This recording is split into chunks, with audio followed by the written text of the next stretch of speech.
ഇക്കഴിഞ്ഞ വെള്ളിയാഴ്ച ഗാസയിൽ നടന്ന ഏറ്റവും ഹ്രസ്വമായ ജുമാ ഖുതുബ പ്രഭാഷണം.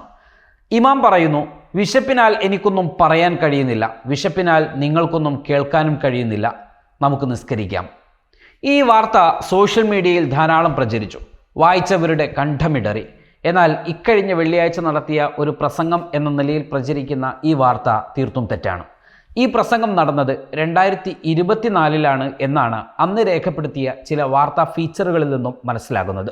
ഫലസ്തീൻ ഇമാം ഷെയ്ഖ് മഹ്മൂദ് അൽ ഹസനാത്താണ് ഈ ചെറിയ പ്രഭാഷണം നടത്തിയത്. 2024 അന്നത്തെ സാഹചര്യത്തിൽ അദ്ദേഹം പറയുന്നു, 30,000 രക്തസാക്ഷികൾക്കും 70,000 പരിക്കേറ്റവർക്കും 2 ദശലക്ഷം വീടില്ലാത്ത ഫലസ്തീനികൾക്കും മുസ്ലിങ്ങളെ ഉണർത്താൻ കഴിഞ്ഞില്ലെങ്കിൽ എൻ്റെ വാക്കുകൾ എന്ത് സ്വാധീനം ചെലുത്തും? ഞാൻ കൂടുതൽ എന്താണ് പറയേണ്ടത്? ആരോടാണ് പറയേണ്ടത്? നിങ്ങളുടെ സ്വഫുകൾ നേരെയാക്കൂ, നമുക്ക് പ്രാർത്ഥിക്കാം എന്നായിരുന്നു ആ പ്രഭാഷണം. എന്ന് വെച്ചാൽ ഗാസയിലെ പട്ടിണി കുറഞ്ഞ മാസങ്ങൾക്കുള്ളിൽ മാത്രം ഉണ്ടായതല്ല എന്നും 2024 സമാന സാഹചര്യം നിലനിന്നിരുന്നു എന്നും സൂചിപ്പിക്കുന്നതാണ് ഈ പ്രഭാഷണം.